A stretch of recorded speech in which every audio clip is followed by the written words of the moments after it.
guy trying to fight a great bigger guy, or a money grab where somebody just wants to go and fight somebody because they can end up making the biggest possible payday. These are two guys in their prime, 50-0, undefeated, 40 knockouts, guys who can punch, guys who can box. This is really the best fighting the best. And for Mikey Garcia to dare to move up and win a world title in a 4th weight class is exactly what the LA Times wrote last week. Garcia looking to make history against Lipinets. And I think they were spot on. But what they missed is that Sergey Lipinets is here to make history as well. Because he knows what a win over a legendary fighter like Mikey Garcia would mean to him and to his career. So we really are excited to bring this amazing fight, this amazing 140-pound world championship fight to you. It's actually going to be a night of 140-pounders. There's going to be the WBA World Championship fight on the line as well. It's going to be the rematch between Rances Barthelemy and Kirill Relik, which was a terrific fight. Some felt it was a bit of a disputed decision. Both guys were on the canvas, and we're going to see that as well. It's probably going to be one of the biggest 140-pound nights I can remember, certainly in a long time. The fight will be taking place from the legendary Alamo Dome. We hosted some huge fights there, some great toe-to-toe showdowns, and I know this will be no exception. Tickets are going on sale tomorrow at 12 o'clock Central Time, 10 o'clock Pacific Time. Please make sure you encourage your readers and listeners and viewers to get the tickets. Tickets are starting at $20, so we do expect a huge crowd, just like we've done for some of the other big fights we've done from the Alamo Dome. I'd like to acknowledge and thank our co-promoter for the event, Tom Brown, and his daughter Brittany as well. I've seen Brittany, I don't know if Tom is here, but I'd like to acknowledge him and thank him for the opportunity to work with him and his terrific staff again. I'd like, of course, to thank the man who makes it all happen. He is represented here by the Watsons, and that is my good friend Al Heyman. I'd like to acknowledge Corona as well for the continued support of the sport of boxing. And now it is a pleasure for me to turn the microphone to my good friend, the president of Showtime Sports, Stephen Espinosa.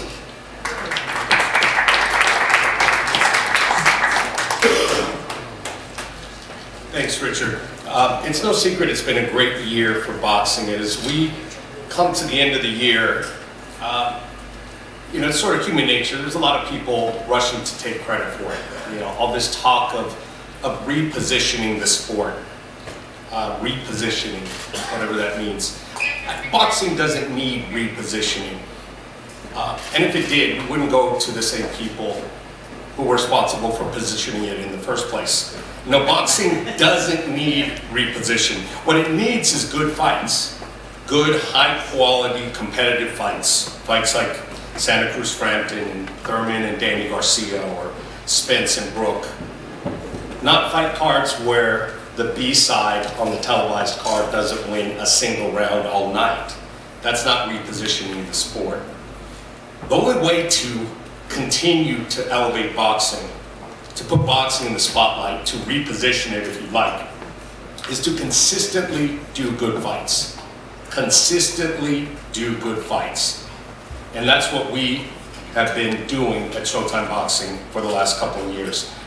No other network has done the quality of fights that Showtime has been doing. No other network is as committed to the sport as Showtime has been. Putting a fight card on basic cable doesn't reposition the sport.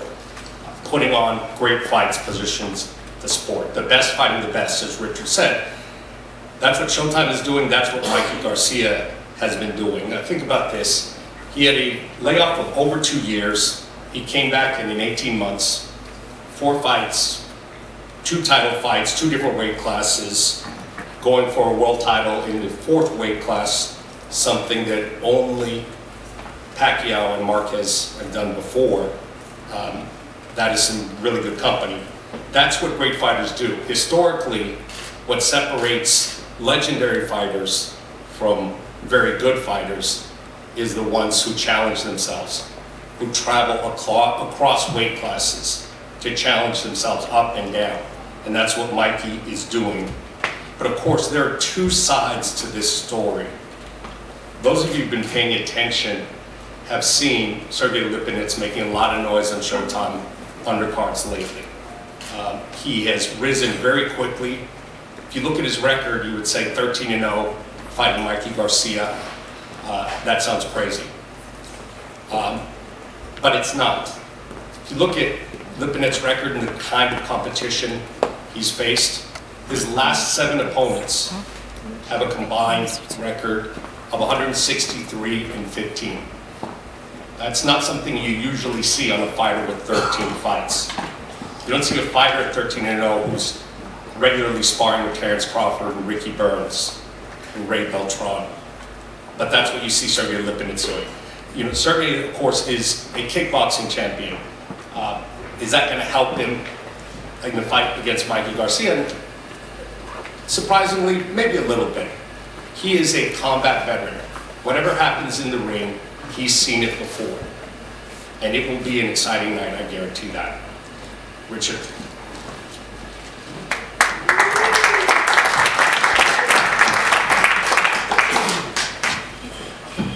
All right, so what we're going to do is we're going to just have a little bit of a Q&A with the participants and their trainers, and then we'll open it up to the press so that they can have whatever questions you may have, and there's some time for one-on-one and individual as well. And Alex is going to help us translate for Sergey. So Mikey, let's just start with you. 18 months, you now have 3 world titles, going for your 4th world title. How would you assess what you have been able to accomplish, your last decision over Broner, a 4-time champion himself, and now as you get ready to fight Sergey? Well, first of all, you know, it's been a great comeback, great return to boxing. Everybody knows I did have a layoff for over 2 years, and when I came back, I wanted to move fast. I wanted to take on big challenges, take on world title fights, and that's what we're doing. So far, we're on track. You know, I want to reclaim what I think was somehow lost in that 2-year layoff that I had, and this is what I need. I need to take on the challenges that a lot of media or critics or boxing analysts might, you know, doubt. We took on Jeandra, you know, in my 2nd fight back, when a lot of people thought it might be too much. But you know, I think slowly we're proving to everybody that, you know, I'm better than ever, and I'm really, you know, the fighter that's gonna take on these big challenges in order to cement my legacy in the boxing. Well, in terms of your legacy, should you win this fight at 140, there's only 2 other guys who have been able to do that, Manny Pacquiao and Juan Manuel Marquez, to win at 126, 130, 135, and now 140. What would that outstanding accomplishment mean to you? Well, I wasn't aware of that. I know You weren't aware of that? I wasn't aware. It's not the reason why I was going for that. I know they won their titles. I know there's other fighters who have won titles in 4 or more divisions, but I wasn't aware that from the featherweights to the super lightweight, those 2 names were the only ones. I mean, that'd be a great, you know, accomplishment if I could be included in that discussion, along, you know, Juan Marquez, who for me is one of the best fighters that I've seen, and along Manny Pacquiao, same things. I mean, that'd be another win in itself. You're a humble guy. Do you consider yourself in that same sentence? I think there's more still to accomplish in order to be equally or parallel to those names. A lot of names have been thrown out. A lot of people want to fight you, and we've seen in the past several months all of them throw their hat into the ring to want the opportunity. what made you decide on fighting Sergey, an undefeated fighter, a fighter who was 13-0, 10 knockouts, and a tough guy? How did you pick him of all of these other guys who would like a shot at you? We were looking at other names as well, and when we're not able to secure somebody else, you know, for various reasons. Sometimes it's the marketability or what they bring to the table is not exciting enough for me. A world champion like Sergey Lipinets is more exciting to me than just somebody else, you know, that's going to be an easy title defense for me or just another fight. I want a challenge, and this man presents that challenge. He's a bigger man, naturally. He's going to be very hungry, very motivated. He knows the victory over me, obviously, you know, launches his career to the very, very top. So that makes for an interesting fight. And of course, winning that 4th division championship for me is a big deal. My dad had always wanted a 3-division champion. Well, now I'm gonna give him a 4th title. So that's something that really excites me. He's a big puncher and 140 pounds. Does that concern you? Of course, there's concern. I'm fighting bigger men, and that's something that we have to be careful and watch out for. And we'll come up with a good game plan. My brother, my dad will still look at video and decide what, you know, game plan we want to bring to the ring on February the 10th. But of course, that size advantage that he holds will be something to watch out for. Robert can ask you next, but what about going to San Antonio? Obviously, you're a Southern California man. You're taking your act on the road down to San Antonio. How about fighting in the Alamo Dome? Look, San Antonio has been great to boxing and great to the Garcia team. We've had many successful fights in San Antonio, great wins in San Antonio, so we love it there. We have so many fans, and I've always said, you know, Texas, the whole state has always been great when it comes to boxing fans. We're honored to fight in San Antonio. And how do you prepare Mikey differently now at 140 pounds? Well, look, we know Sergey is a very, very dangerous fighter, very dangerous champion. He's gonna come with everything. I know he's hungry. I know he wants to become a big name, great fighter, and that's by being Mikey. But you know, Mikey's very smart in the ring. We're gonna come up with a good game plan. We're gonna have big sparring partners, strong, heavier guys, which I'm already talking to a few that are willing to come and help spar. So you know, the sparring is gonna be a big challenge for Mikey also, because we're bringing in some real tough, solid sparring partners. Sergey, I know you understand a lot of English, but we're going to have Alex help you with the translation. Thank you for joining us here today. How have you been able to enjoy your championship? You moved over from kickboxing, and now with just 13 professional fights, you have a world title. How have you enjoyed the transition, and what's it been like for you?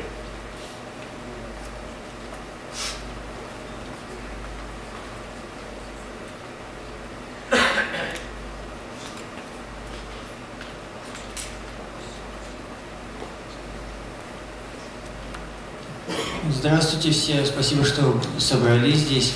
Конечно, это было очень тяжело, тяжелые тренировки, хорошие тренера, хорошая команда, мне очень повезло. Конечно же, я очень рад, что так быстро смог стать чемпионом мира. И я очень хотел бы, конечно, драться с большими именами, такие как Майкей Гарсия. И вот мне теперь есть этот шанс, и я постараюсь сделать все для победы. It was not that easy, right, from kickboxing to boxing. He had to work hard, he had to stay in the gym most of the time, he had to deprive himself from a lot of enjoyment that California and United States of America can put on the table in front of you. He put it all aside, he did everything he had to do, went from one gym to another, trained, spar with everybody, whoever they put in front of him. He got lucky that he had a great team around him, great trainers, great management, and he was always aiming for the stars. He wanted to be the best at what he does. And Mikey Garcia is a great challenge, I mean, great champion. He wants to be where Mikey is. That's the only way to get there. You won this title just a month ago, and now just 3 months after that, you're going to fight a great champion like Mikey. Why didn't you take an easier fight? What made you want to do this right now?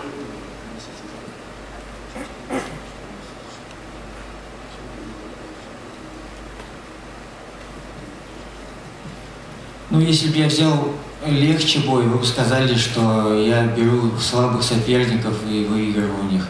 И я взял серьезный бой, и вы спрашиваете, почему я не беру полегче что-нибудь. Здесь нет золотой середины, и поэтому... Well, it's a catch-22. If I would have taken an easy fight, everybody would have said, "Oh, you're taking an easy fight. You're fighting lesser opposition." I'm taking a great challenge, Mikey Garcia, and everybody is saying either you're not ready or why are you taking that tough of a fight. So it's basically you can't please everybody. He's pleasing himself. He's trying to make where he's going in a shortcut, the fastest way possible. He had a lot of challenge in front of him before. He overcame it, and he's going to do that same thing again. As Steven Espinoza mentioned, 163-15 are your past opponents, but you've also been able to spar with Hank Lundy and Terrence Crawford. How much have they prepared you, and will they prepare you for a guy like Mikey?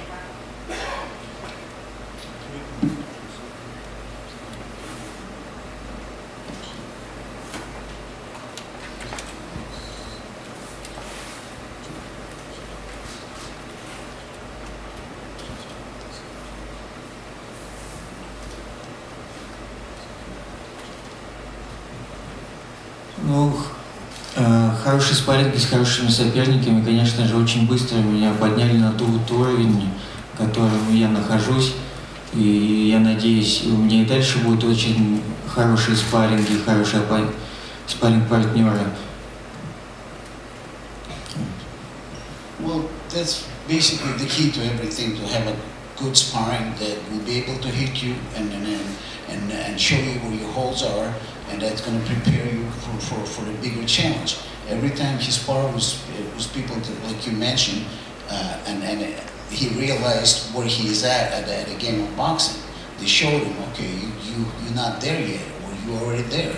Made him feel more confident for whatever fight that was coming up, and that's what made him to beat. Well, you've got a great trainer, buddy. What holes do you see in Mikey that you think Sergey can try and take advantage of? Or is there such a thing? Does he just have to simply come up with a game plan that will be effective, or are there holes in this man's game? Well, there's not many holes because he comes from a great family of boxing, you know, so we just have to prepare for any and everything. And this way that come fight night, we have an answer for everything. And if we don't have an answer for one thing, we'll have two answers for something else. But the key is that we just got to be on point, you know, from the beginning to the end.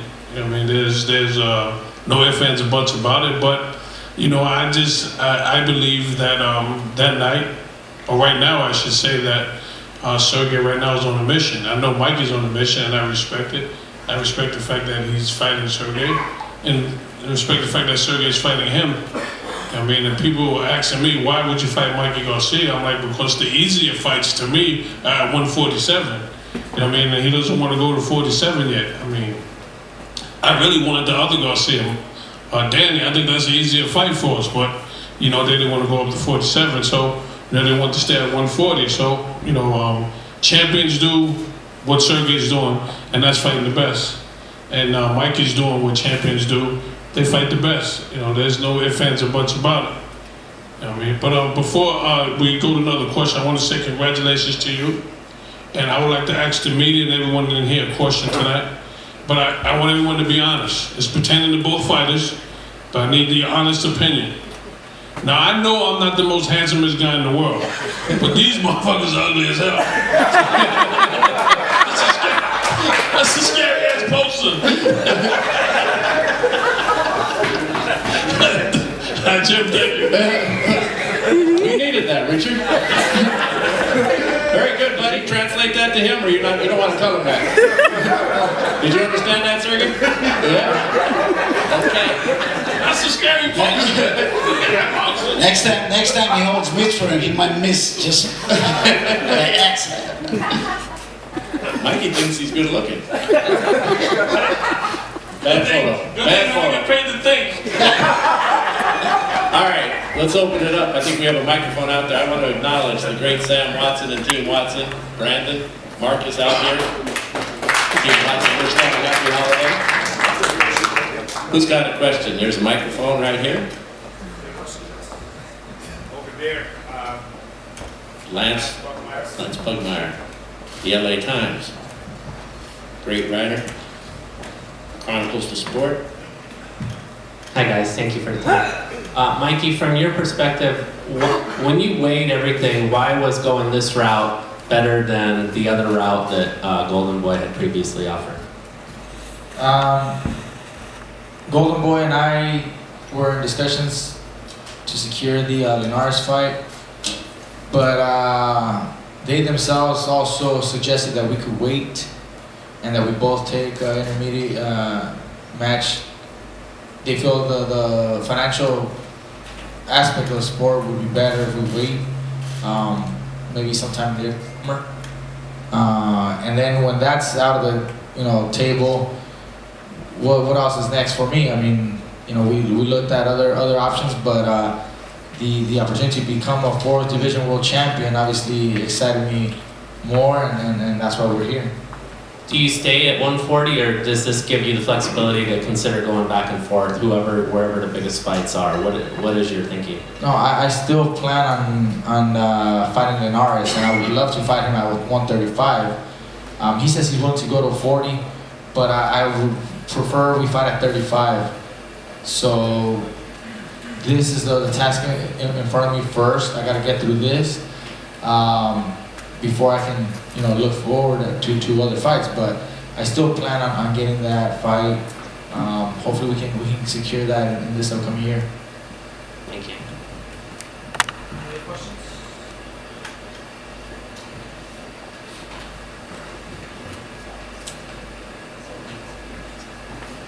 Thank you, and it's really Mikey. Question for both of you guys. What's your prediction for this fight? Yeah, both of you.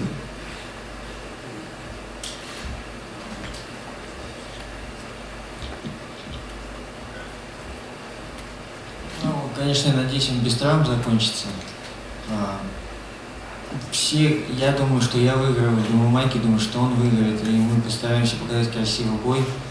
Но здесь не загадывать нельзя, потому что это бокс, и постараемся еще сделать для победы. Well, I believe that I'm gonna win. Mikey believes he's gonna win, and everything will unravel when we step in the ring. One thing that we can guarantee right now, sitting at that table, that it's going to be a great fight, no matter what it is. I also think it's gonna be a very good fight. I think the challenge for me, like I said, I'm fighting a bigger man, and on fight night, the size advantage that he holds over me might be enough to make it that much more of an exciting fight, and it'll be interesting to see how well I can adapt to the size. Just like when I fought Adrian Broner, he was definitely the bigger man in the ring that night. So I have to make adjustments in order to overcome those challenges. But I mean, we're fighting an undefeated world champion who knows that a victory over me would definitely launch his career to the very, very ceiling, and that just makes for a better fight. It makes for excitement, and that's what I want. That's what we want to be able to give the fans. Right here, guys. Jeandra, Black Sports Online. Question for Sergey. As the defending champion, do you feel like you're receiving the respect level from the fans that'll be tuning into this fight that are more familiar with Mikey Garcia? And for Mikey, going into this fight, since you have another opportunity just on the horizon, is it a distraction, or is it that much more of a driving force to be successful in this fight?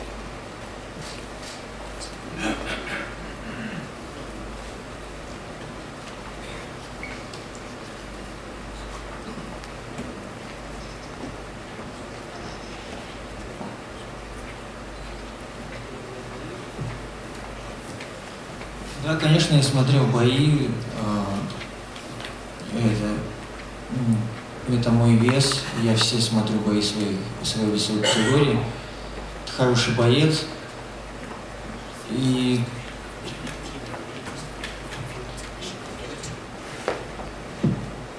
Well, before Sergey took that fight, he said that he watched, Mikey's fights, and he believes that 140 pounds, that's his territory and that's his belt. And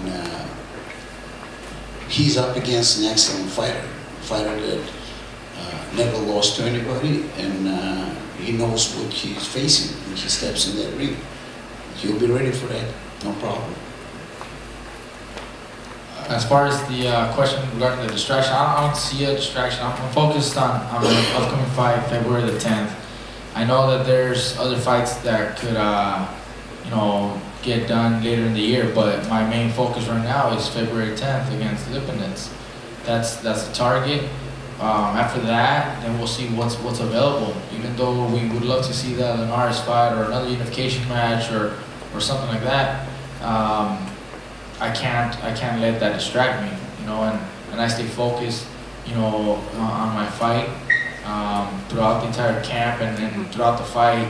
You're gonna see that I'm always very, very focused. Mikey, do you think that you're in a position now with Floyd having retired? Clearly, Canelo Alvarez is very popular, but do you feel as though since you're bilingual and you have an opportunity to now win these 4 titles, that you could rise up and be the face and